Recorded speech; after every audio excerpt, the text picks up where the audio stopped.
Bien, son igual unos minutitos porque ya creo que se está por terminar esta primera reunión. En todo caso, ni bien termine, nos incorporamos todos de vuelta, ¿sí? Decía que el hecho de que la pieza esta, la viga, por su forma, tenga una longitud importante solamente y las cargas que recibe sean perpendiculares a esa longitud y solamente puede apoyarse en los bordes, genera como consecuencia que la pieza esa se va a curvar.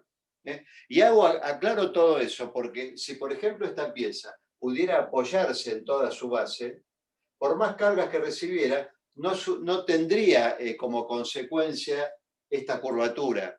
O si, por ejemplo, pudiendo apoyarse en los bordes, en lugar de recibir cargas perpendiculares a su eje longitudinal, recibiera, por ejemplo, cargas contenidas en su eje longitudinal, tampoco sufriría esa curvatura. O sea, la responsabilidad de la curvatura de la pieza, o la probable curvatura, si es que nosotros no hacemos nada como proyectistas, la posibilidad de esa curvatura la genera, por un lado, la combinación de las cargas, que son perpendiculares al eje, y el otro elemento es que está apoyada en los bordes, está como colgada de los bordes. Eso provoca la rotura, la curvatura, perdón, y si nosotros no hacemos nada, la posterior rotura. Y lo mismo le pasa a la losa. La losa también está recibiendo cargas perpendiculares a su eje, y eso no sería nada. Lo que se le agrega es que solamente se puede apoyar en los bordes. En este caso, como estamos hablando de una superficie, estamos hablando de 4 bordes, no como en el caso de la viga, que hablamos de 2 columnas. Para la viga, que tiene una sola longitud, el apoyo está en los bordes, constituido por columnas. En cambio, en la losa, el apoyo está constituido en los 4 bordes, porque es un elemento superficial, y en ese lugar hay, en general, vigas.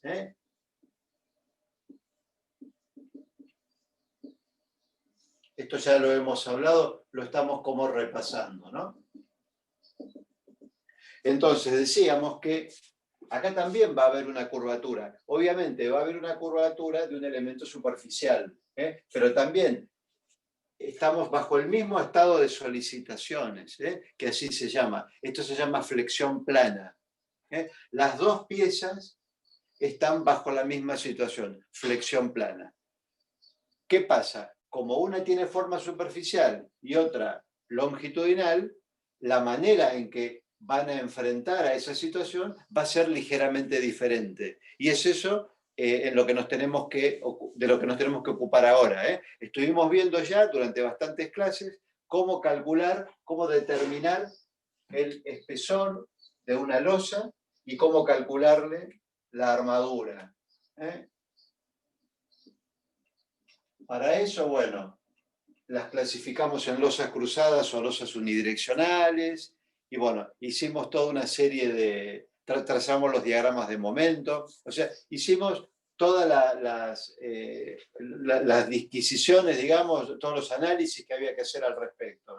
Recordamos que acá, como toda flexión plana, a ver,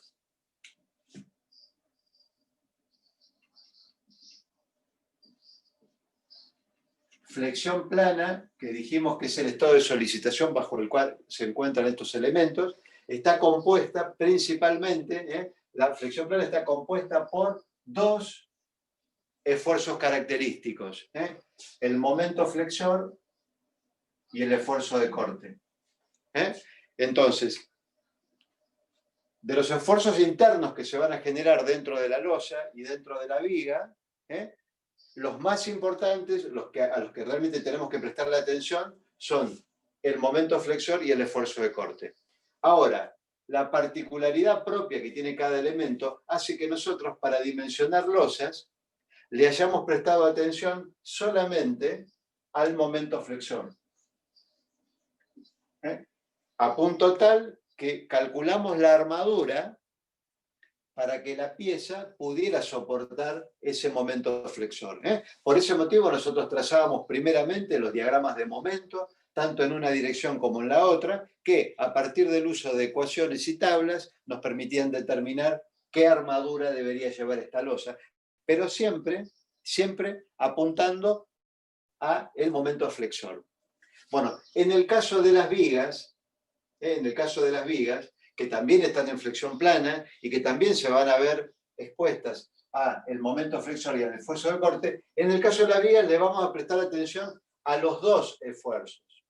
O sea, a la viga le vamos a calcular armadura para absorber el momento flexor, como hacíamos con la losa, pero ahora además le vamos a agregar otra armadura para que sea capaz de soportar los esfuerzos de corte. Esto ya lo hablamos, creo, en la clase pasada, así que simplemente lo estamos repasando. Después, ¿cuál era la otra diferencia que habíamos visto hasta ahora? Una cuestión importante, que es cómo determinar la carga que va a actuar sobre un elemento y sobre el otro. Nosotros habíamos visto que la carga que actúa sobre una losa era la suma de una carga permanente más una sobrecarga, y la carga permanente eran las capitas de los materiales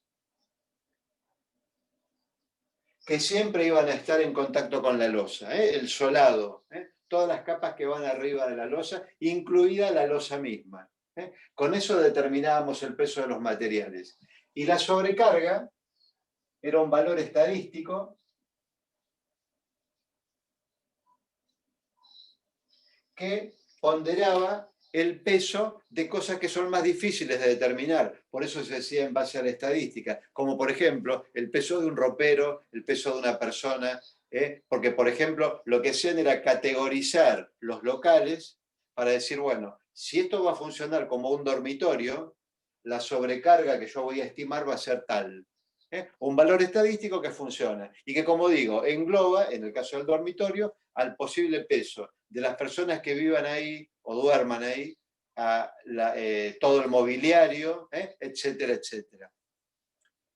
Distinto va a ser el valor si se trata de un pasillo, o de un baño, o de una cocina, o de una pista de baile. Está todo categorizado para que en base a un valor estadístico se pueda estimar un número que siempre nos deje del lado de la seguridad. Entonces, la suma de ambos valores determinaba el peso que nosotros considerábamos para calcular el diagrama de momento y poder calcularle la armadura a la losa.